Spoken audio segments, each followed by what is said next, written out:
ariko amazina yibanze naje kumenya yararimo ku isonga hari uriya Christine Wizera Coleman ari nawe uyu nguyu mujya mubibona ko wajya atumirwa mu masengesho yo gusengera igihugu cyane cyane hano ku butegetsi bwa Trump, ajya atumirwa. Hanyuma ubwo ni muri Amerika. Mu bandi namenye bari muri iri huriro bavuga ko bashinga ihuriro rikaze ngo ryo gutoporinga ubutegetsi bwa Perezida Paul Kagame. Harimo umunyapolitiki Paul Rusesabagina ari nawe washinze ishyaka PDR Ihumure. Harimo ishyaka ARC Urunana. Abo mu ishyaka ARC Urunana bari barimo.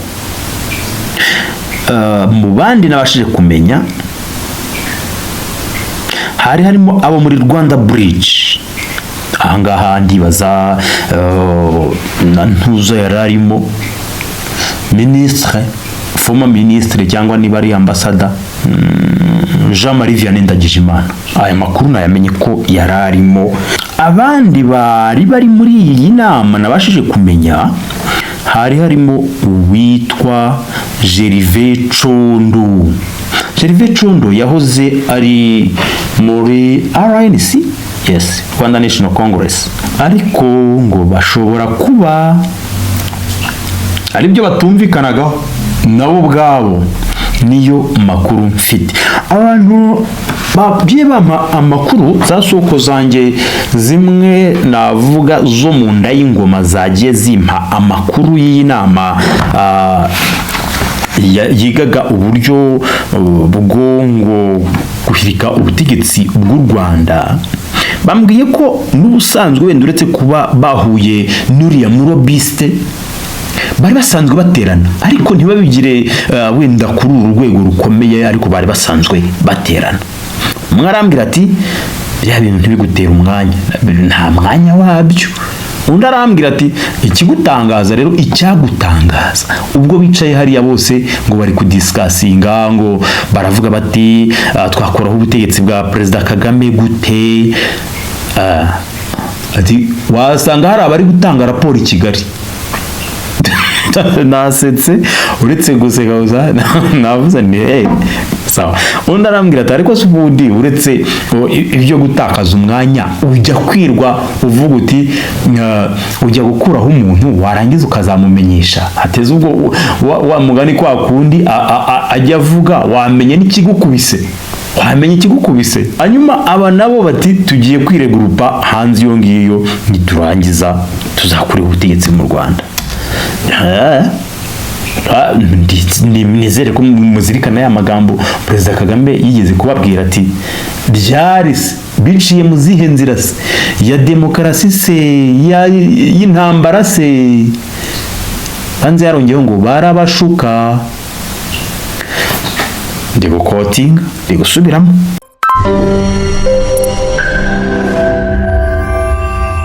Bakunze ibiganiro byacu kuri Bagira ubusa, ndabaramukije turi none kwa kabiri tariki ya 24 z'ukwezi kwa gatatu 2026. Ndabaramukije nje ngo tuganire kuri ya makuru akomeye muri politiki, ububanyi n'amahanga na diplomasi n'ubutwererane, ubutabera, ubukungu, yewe ubwo birumvikana n'imibereho myiza y'abaturage, umutekano nawo ntitugomba kusiga inyuma. Ndabaramukije rero mbazaniye ikiganiro kigira kiti abatavuga rumwe n'ubutegetsi buriho mu Rwanda baba mu mahanga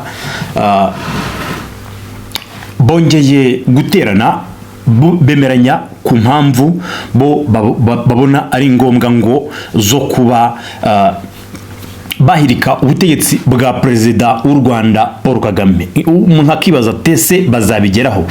Nimukurikira ikiganiro. Bwa mbere na mbere aya makuru nayamenyeye ku rubuga rwa Twitter cyangwa se X. Urubuga rwahoze rwitwa Twitter, ubu ni X. Nayakuye kuri iyi kampani cyangwa se kompanyi ni kompanyi ishinzwe bya bindi byo kuvuga ngo kurobinga abarobiste nyine babandi reba nk'ini ni company yitwa Von Batten Montegi, bigaragara ngo wagira ngo ni nk'iyi New York. Baravuga bati bwa mbere na mbere uyu nguyu wayishinze ndaje mubabwire, baragira bati we are all Republican partner,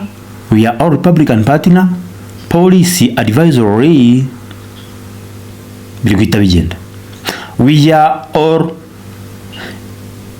are a non-Republican partner, policy advisory and a lobbying firm based in Washington DC. This page is for disseminating public interest information. Nukuvuga nyine nkuko nari maze kubabwira ko akazi kabo nakazi ko kurobinga kurobinga, niba kubatabisobanukiwe wabifata ni nk'ubukomisiyoneri rero washinze iyi kampani niwe ejo bundi ugaragaza ko yahuye ngo n'abatavuga rumwe n'ubutegetsi, ngo birumvikana yaba yarabagiriye inama y'uburyo ngo bashobora kwishyira hamwe bakakora hirya no hino bagahereka ubutegetsi bwa Perezida w'u Rwanda Paul Kagame. Ese ibi bazabigeraho?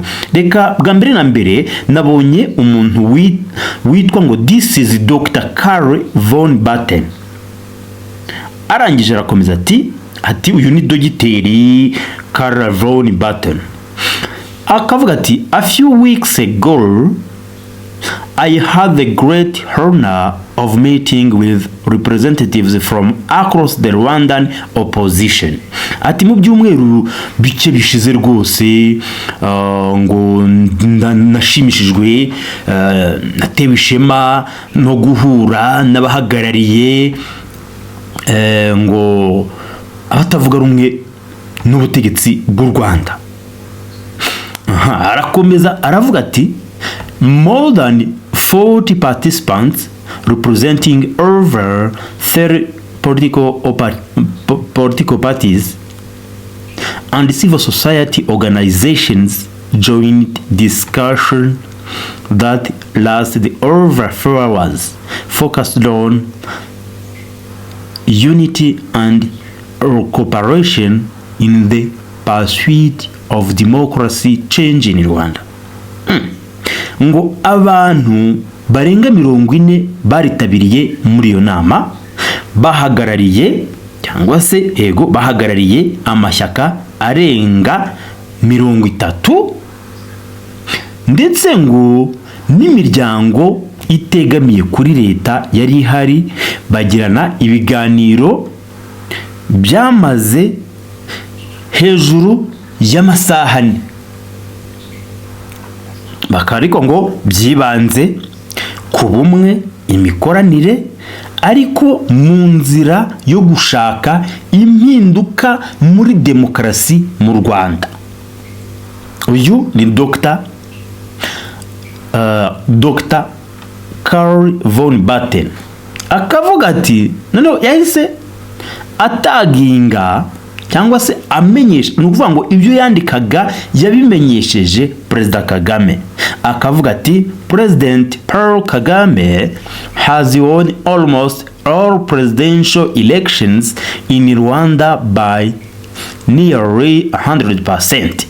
Ati Perezida Paul Kagame yatsinze amatora y'umukuru w'igihugu mu Rwanda hafi 100%. Amatora yose ngo yagiye yatsinda hafi 100%.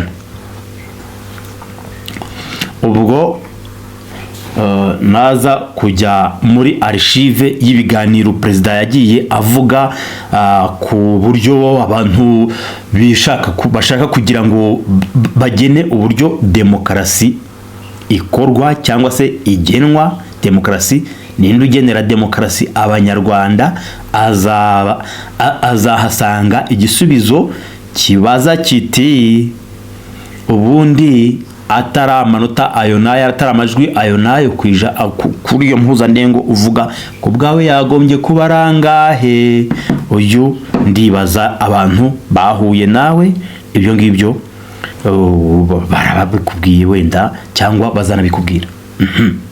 Agakomeza ati such election results are impossible in a true democracy. Ati ibyo biva mu matora ntabwo bishoboka muri demokarasi ya nyayo. Demokarasi ya nyayo ni iyihe rero? Ahangaha ndi kwibariza demokarasi ya nyayo ni iyihe? Ko bavuga bati demokarasi ni nk'umwenda udashobora kudodera umuntu runaka ngo uzamukwire keretse uwo yidodeye. Agakomeza agira ati Kagame has maintained power through force. Ati Perezida Kagame aguma ku butegetsi ku ngufu, manipulated results, cyangwa se ngo bivuye mu matora by'ibihimbano and political intimidation. Ati kandi akagira ikintu cy'iterabwoba rishingiye kuri politiki. He has kept the people of Rwanda divided and afraid. Ati afata abaturage b'u Rwanda bacamo ibice kandi niba abantu batekewe n'icyoba. Ibi nibyanditswe n'uyu murobiste wahuje bariya ba opoza b'u Rwanda. Ndaza kukubwira abantu bari muri iyi nama, bamwe muri bo mu bushakashatsi nabashije kugeraho nka Echoyirusa official. Akavuga ati the day is approaching when the people of Rwanda will reclaim their future in a free and fair election. Ati rwose umunsi uri kwegera aho abaturage b'u Rwanda bazaclaiminga cyangwa bazumva ari ngombwa ko baharanira ejo hazaza habo mu matora yandi yo ari mu bwisanzure kandi aciye mu mucyo. The United States is committed to defending free and fair elections everywhere. Akavuga ati Leta Zunze Ubumwe za Amerika ziriteguye cyangwa zihora ziteguye, zifite ubushake bwo kuba zarengera amatora yandi aciye mu mucyo kandi mu bwisanzure aho ariho hose ku isi. Niko bari kuvuga aho ariho hose. The president anonaka akongera ati President Paul Kagame, ahangaha asubiye kuri President Kagame, should start looking for a new job because the boot of oppression he has kept on the neck of the people of Rwanda is coming to the end. Rwose yagombye kuba Perezida Kagame yagombye kuba shaka undi murimo kubera ko ngo byabindi kwa kundi aho yamye yo pressinga ngo abanyarwanda bameze nk'ubafatiye ku gakanu ngo ibyo ngibyo bigiye gufata iherezo. Uyu murobiste Dr. Karl von Batten yamenyesheje Perezida wa Leta Zunze Ubumwe za Amerika Donald J. Trump, amenyesha Minisiteri y'Ububanyi n'Amahanga ndetse n'umwungiriza wa Minisiteri y'Ububanyi n'Amahanga wa Amerika. Arangije yaje gupostingaho icyo wafata nk'ihuriro ryashinzwe n'abo bantu babopoza b'u Rwanda bari bahuriye aho ngaho inama yaberaga, naho ndaza kwababwira, ariko obviously ni muri Leta Zunze Ubumwe za Amerika. Bashinze icyitwa NCDR cyangwa NCDR. NCDR baravuga ngo National Council for Democracy in Rwanda, ni nk'akanama k'igihugu gashinzwe demokarasi mu Rwanda.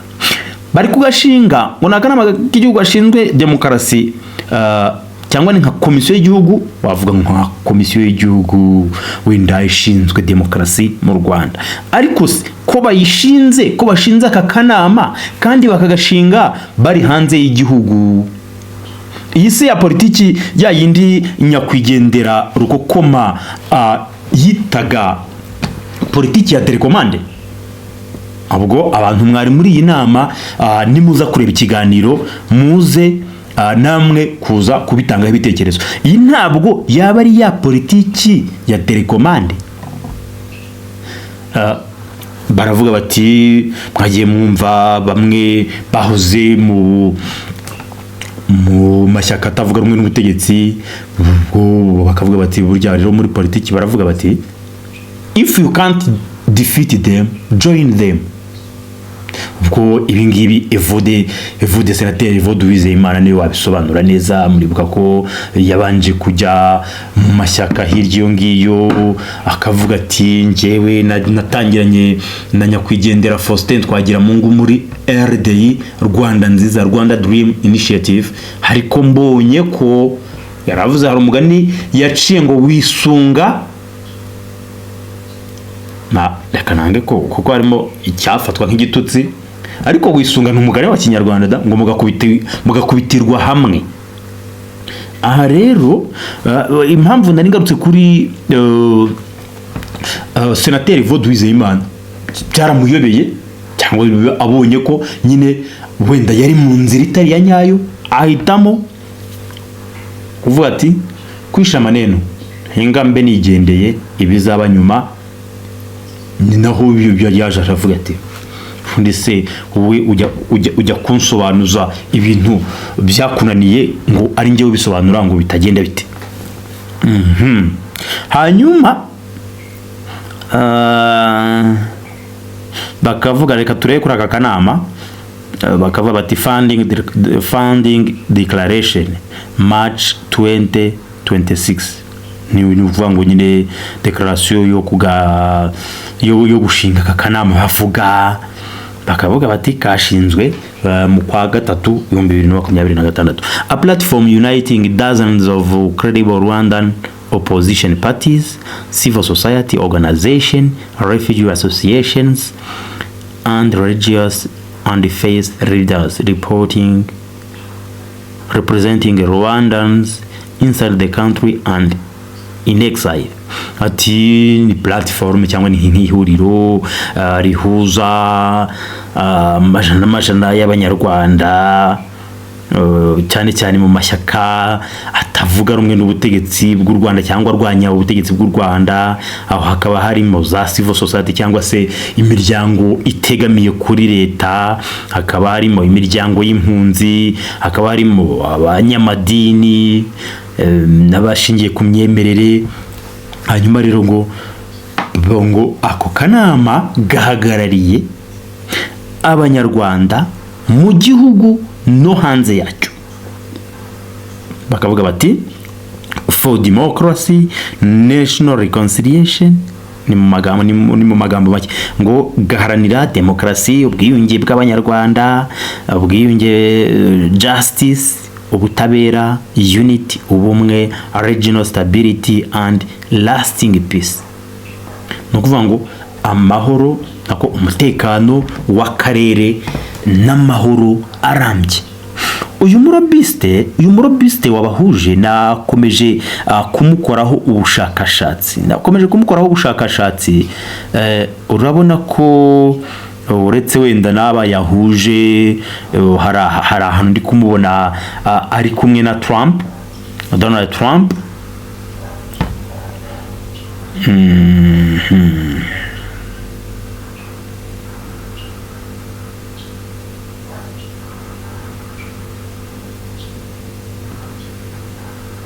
Aha yarari na Donald Trump aravuga ati in my opinion abarobiste ubundi n'abantu bakunda kurangwa n'akarimi karyoshye. Akarimi karyoshye niyo abana kubwira ati umpaye iki ngiki ndakuzanira iki ngiki, nibidashoboka ashobora kubikubwira. Ako niko kazi k'abarobiste.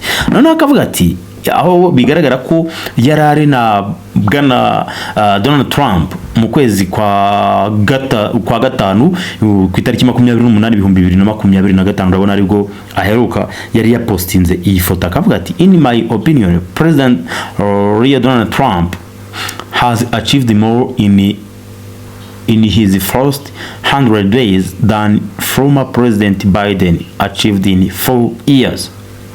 Urumva ukuntu kakarimi mvuga kabarobiste karyoshye ngo kubwe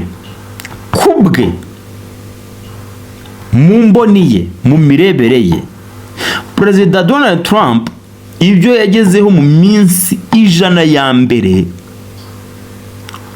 ngo birenze ibyo wamubanjirije yagezeho mu myaka 4 muri manda y'imyaka 4. ahubwo se ko bavuga ko ahubwo Donald Trump yazambije ibintu muri Leta Zunze Ubumwe za Amerika, ariko kubera ari umurobiste kandi afite indi ntego ye bwite ashaka kugeraho, haravuga ngo ubundi dusubire kuri ka kantu kamwe kari muri Fable de la Fontaine ngo amapfa yarateye Bakamira sonza maze yigira inama yo gusuhuka iti mu kinyaga mafite mabukwe nako inka zanjye munani. muri buka ako kantu uburyo Bakame yagiye ikagenda ya izuba ryayica ikajya munsi y'igiti, yamara kujya munsi y'igiti ubwo iraramye ibona hejuru ikiyoni cyari gitamiye akantu nyine inyama y'umunopfu nyine ya yindi nuko Bakame iti amahyo kiyoni urakoma neza kiyoni, ati noneho si ubwiza urasa na biki kiyoni nayo gita uburanga mbuhanya ariho kiyoni ninde Bakame ninde byose ninjye nuko kibuze gita uburanga mbuhanya ariho kiba kirasamye wa munopfu cyari gitamiye nuko uburaguye Bakame irawusama iwusamye iti gapfutambyiniye wagisambo wimena umutwe gapfutambyiniye kandi ubwo already Bakame yagasamye. Aroni hahandi bavuga ngo tout flatteur vit on dépend de celui qui l'écoute, all flatters live on those who swallow what they say. aha ni uyu murobiste yari kwivugira uburyo ngo Trump ngo mu minsi ya mbere ngo yaciye ngo yageze ngo kuri byinshi ngo biruta ibyo Biden yagezeho mu myaka 4, ariko ye iminsi 100 zaba yari yakora iki kwa bakire no muri restauration nako akavuga ngo click the link below to read what members of Congress are saying about President Trump's remarkable start to his second term in the office. Anyway, yashyizeho link akabwira ati mugende muyisome murebe ibyo bari kuvuga ku buryo Congress iri kuvuga ukuntu Trump ngo yesheje imihigo muri yo mu ntangiriro ze. Reka dusubire kuri kano kanama kashinzwe bakavuga bati Rwanda NCDR an anti-Kagame political coalition emerged in the United States. Ati rwose ihuriro ryarindi rije rirwanya Perezida Kagame ryashinze imizi muri Leta Zunze Ubumwe za Amerika. Bakavuga bati ndasoma mu tuntu duke nabonye harimo n'ibitari ngombwa ariko ni umutima n'amahanga ubivuga abandi babigize babona ari ngombwa. Nuko bakavuga bati a new political dynamic has emerged within Rwanda's opposition landscape. National Council for Democracy in Rwanda, NCDR, a platform presenting itself as a unified coalition of political forces, civil society organizations and religious movements, has announced its formation in the United States, with the stated ambition of bringing together voices opposed to President Paul Kagame. Kavuga bati rwose iri huriro rya NCDR ryavutse muri Leta Zunze Ubumwe za Amerika rigamije kuzana demokarasi mu Rwanda. Bakavuga bati rero bigizwe n'amashyaka atavuga rumwe n'ubutegetsi, akabaho ya miryango itegamiye kuri leta, abanyamadini, hanyuma bakavuga bati rwose ifite ambisiyo cyangwa intego yo kuvanaho Perezida Kagame. Ati rwose ni ukuzana hamwe za majwi yose yacecekeshejwe na Perezida n'ubutegetsi bwa Perezida Kagame. According to the available information, the coalition is an initiative of Reverend Christine Coleman, a survivor of the bombing of Rwandan refugee camps in Goma in the mid-1990s. She has been based in the United States since 1997, where she leads a major religious movement. Bakavuga bati kubw'amakuru agaragara iri huriro ni igitekerezo cyagizwe n'uwitwa ngo Reverend Christine Coleman, ngo warokotse ku impfuza mu nkambi z'impunzi igoma mu hagati mu 1990. Bakavuga bati ari muri Leta Zunze Ubumwe za Amerika kuva mu 1997 aho ayoboye mouvement religieux, no kuvuga nyine n'umuvuga butumwa mu yandi magambo. Her full name is Christine Uwizera Coleman, Rwandan survivor. Nibyo bya bindi n'ubusanzwe nguzina amazina yose ni Christine Uwizera. Hanyuma bakavuga bati icyo kimwe bavuga bati a coalition with the clear stated objectives. Bati rwose iri huriro rifite intego zumvikana, ngo in its founding declaration released in March 2026, the platform outlined several key goals. Bakavuga bati rwose intego za zindi ubwo bayishingaga bashyize hanze intego za zindi za nkingi za mwamba: the promotion of democracy, guteza imbere demokrasi; national reconciliation, ubwiyunge bw'abanyagihugu; justice, ubutabera kwa kundi nababwiraga; unity, ubumwe; regional stability, umutekano w'akarere; and lasting peace, amahoro.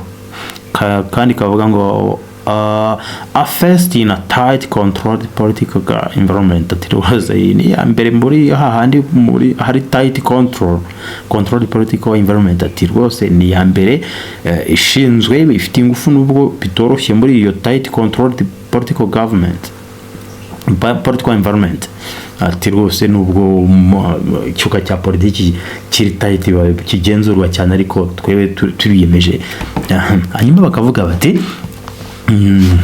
the emergence of such a coalition marks a notable first in the history of Rwanda's opposition, which has long been characterized by fragmentation and structural difficulties in unifying. Ati rwose iyi coalition yishinzwe ni ya mbere mu mateka y'u Rwanda mu batavuga rumwe narwo. Ati kubera ko mu bihe byagiye bitambuka byaranzwe no kuba baragiye bacibwa intege cyane mu kugira iki mu kunga ubumwe. Reka ndekera ahangaha, ibindi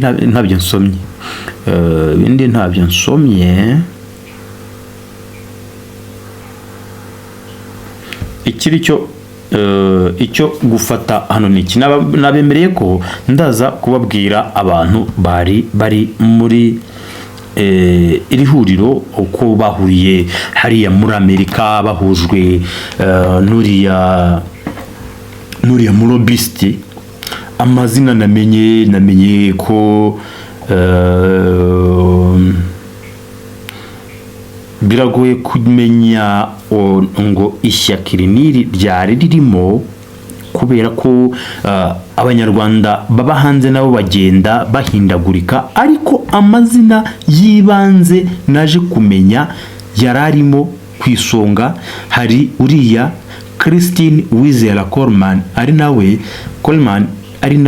uyu nguyu mujya mubibona ko wajya atumirwa mu masengesho yo gusengera igihugu cyane cyane hano ku butegetsi bwa Trump, ajya atumirwa. Hanyuma ubwo ni muri Amerika.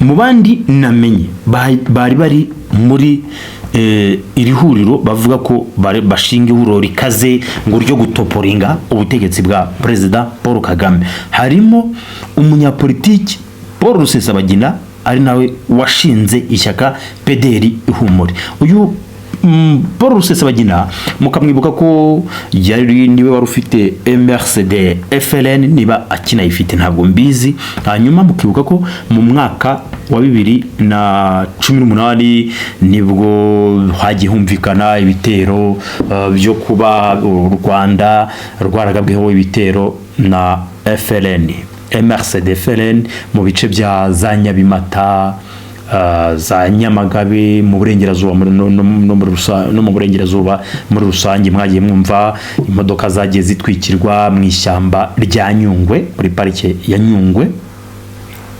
Mukumva mwibuka ibyabaye Nyaruguru, za Ruhero nahe hose.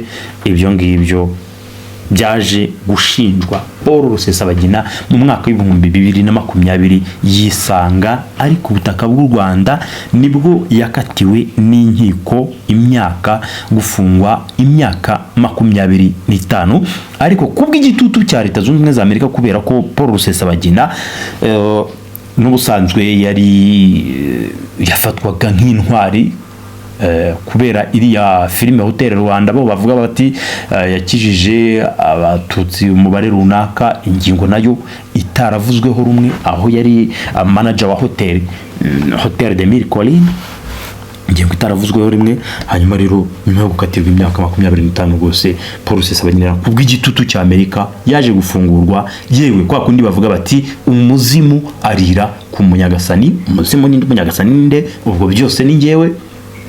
Umuzimu ari ku munyagasani, nabo bari bafunganywe hafi ya bose.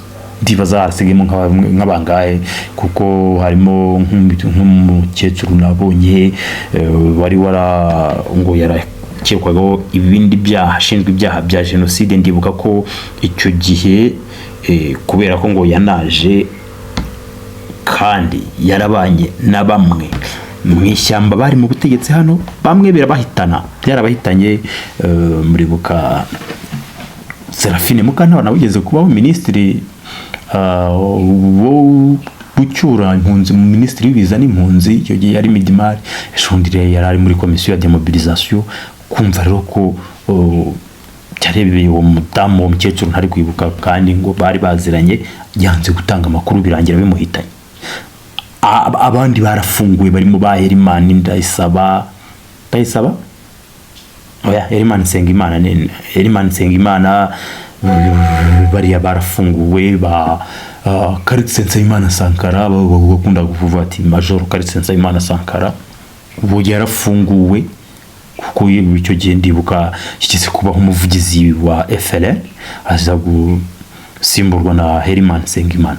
Abo barafunguwe, n'abandi yewe banze indishyi. Nigeze kumva numva ko baregeraga indishyi rwose, ngo hari ikintu baba barabapfumbatije.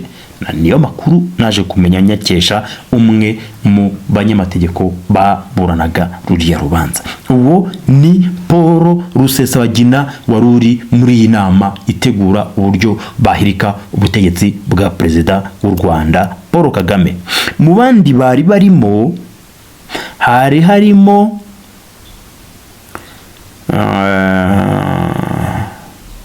harimo ishyaka ARC Urunana. Abo mu ishyaka ARC Urunana bari barimo. Mu bandi nabashije kumenya hari harimo abo muri Rwanda Bridge. Ahangaha ndibaza na Ntuzo yari arimo, ministre, former ministre cyangwa niba ari ambassador, former ambassador Jean-Marie Vianney Ndagijimana.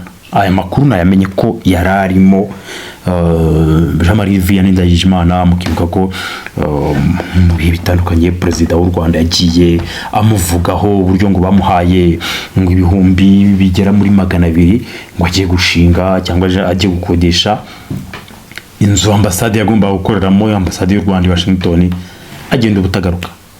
Ibyo byavuzwe ku mugaragaro, si njyewe uri kubivuga, umunyamakuru ndisubiriramo. Hanyuma abandi bari muri iyi nama nabashije kumenya, hari harimo uwitwa Gervais Condo. Gervais Condo yahoze ari muri RNC, yes, Rwanda National Congress. Abandi bantu nagiye menyaho amakuru ntabashije kuverifia nuko ngo RNC yaba itaririmo byanyabyo na za FDU inkingi zitarimo byanyabyo, ariko ukajya kubona ukabona harimo wenda nk'umuntu wamureba ukaba wavuga uti uriya nuwo muri P5, muri P5 muri gukora cyahozaga amashyaka 5, harimo RNC, base imbera kuri FD inkingi, PDP Imanzi n'abandi. Aho rero byaje kungora, ariko ngo bashobora kuba ari byo batumvikanagaho nabo ubwabo. Niyo makuru mfite. Abantu babye bama amakuru za soko zanjye zimwe navuga zo mu nda y'ingoma zagiye zimpa amakuru y'inama yigaga uburyo bwo guhirika ubutegetsi bw'u Rwanda. Bambwiye ko n'ubusanzwe wenda uretse kuba bahuye n'uriya murobiste bari basanzwe baterana, ariko ntibabigire wenda kuri uru rwego rukomeye, ariko bari basanzwe baterana. Mwarambwira ati bya bintu ntibigutera umwanya, nta mwanya wabyo. Undi arambwira ati ikigutangaza rero, icyagutangaza ubwo bicaye hariya bose ngo bari kudiscussinga, ngo baravuga bati twakoraho ubutegetsi bwa Perezida Kagame gute. Ati wasanga hari abari gutanga raporo i Kigali. Nasetse uretse guseka navuze ni sawa. Undi arambwira ati ariko se ubundi uretse ibyo gutakaza umwanya ujya kwirwa uvuga uti ujya gukuraho umuntu warangiza ukazamumenyesha, hateze ubwo wa mugani kwa kundi ajya avuga wamenye n'ikigukubise, wamenye ikigukubise. No, ibyo n'abantu bagiye bansesengurira batyo bakavuga bati nyine buriya murobiste mu bitekerezo byabo. Haturiya murobiste nyine icyo akora ni amafaranga, araza kwizeza ko ibintu bizaba bimeze neza, ariko wapi birangira gutyo. Ashobora kwizeza amafaranga, kugutwarira amafaranga, ukagenda ukagera ukabona arayariye ntacyo akugejejeho, ahubwo it's up to you kumenya icyo mwuka apfana n'iki. N'amatorero ndibuka rimwe nongere nsubire kuri nyakwigendera Rukokoma, Faustin Twagiramungu alias Rukokoma. Yageze kuba ari mu kiganiro cyari kizwi cyangwa kizwi nka Imvo n'Imvano. Ibukera murabyibuka ubwo Imvo n'Imvano yabaga iri bube mwese mu kazindukira ku maradiyo, wa mugani wa Ali Yusufu Mugenzi, muze Ali Yusufu Mugenzi avuga ati reka ntabwo twavuga batumirwa radio z'abandi mu Rwanda zitaza kumeneka. Muzi umwe rero baba bari mu kiganiro, icyo gihe nayo yarari na Mugenzi yari yamuhuje na General Bemu Habyarimana. Hanyuma General Bemu Habyarimana nyakwigendera Faustin Twagiramungu akajya mucarenjenga atari ko se nkawe Twagiramungu muramwibuka yarameze nk'umutaripfana atari ko se nkawe uraho ngaho uravuga uri generali wagiye mugahurira mu gihugu aho kuvugira imahanga nuko hanyuma generali Bemu Habyarimana aramubwira ati sawa ntawe utinya ishyamba atinya icyo barihuniye bivuze nyine ubwo uwumva uwo muganda arabumva hanyuma aba nabo bati tugiye kwiregurupa hanze iyo ngiyo niturangiza tuzakurira ubutegetsi mu Rwanda nizere ko muzirikana ya magambo Perezida Kagame yigeze kubabwira ati ryari biciye mu zihe nzira se ya demokarasi se y'intambara se hanze yarongeyeho ngo barabashuka ndi gukotinga ndi gusubiramo ubwo rero no gutegereza no kurindira nta nicyo kurindira kirimo biragoye mwagiye mwumva mu bihe bitandukanye Perezida Kagame avuga ati ntubiza bavuga ngo baba perezida ngo baza kuba aba perezida nta munyarwanda wabikugize biragoye ni ibintu bigoye kuvuga ngo umuntu yaturuka ari yangwaje kuba perezida ko binyura mu nzira z'itora aho ngaho bizagenda bite iriya demokarasi itavugwaho rumwe yo bimeze bite reka mparire abandi basomyi ariko ubwo ayo ni amakuru mbagira ngo mutaza kugira iki gucikwa ndibuka zimwe mu mpapuro nagiye nsoma nubwo Rusesabagina nyuma yazihakanye ariko hari harimo ko mu gufungurwa kwe agiye kwitandukanya n'ibikorwa bya politiki kuva yagera hanze ndibaza ntaho ndabona wagira ngo nibwo byakajije umurego ubwo sinzi icyo bivuze ngewe dore sinivangaga mu bya politike wa mugani icyange no kubaha amakuru ngaho rero mukomeze kugira impagarike n'ubugingo ibiganiro kuri Bagiruwubusa official nakagaruka ibiganiro byacu nyine ubwo reka mbifurize gukomeza kugira intangiriro z'icyumweru nziza.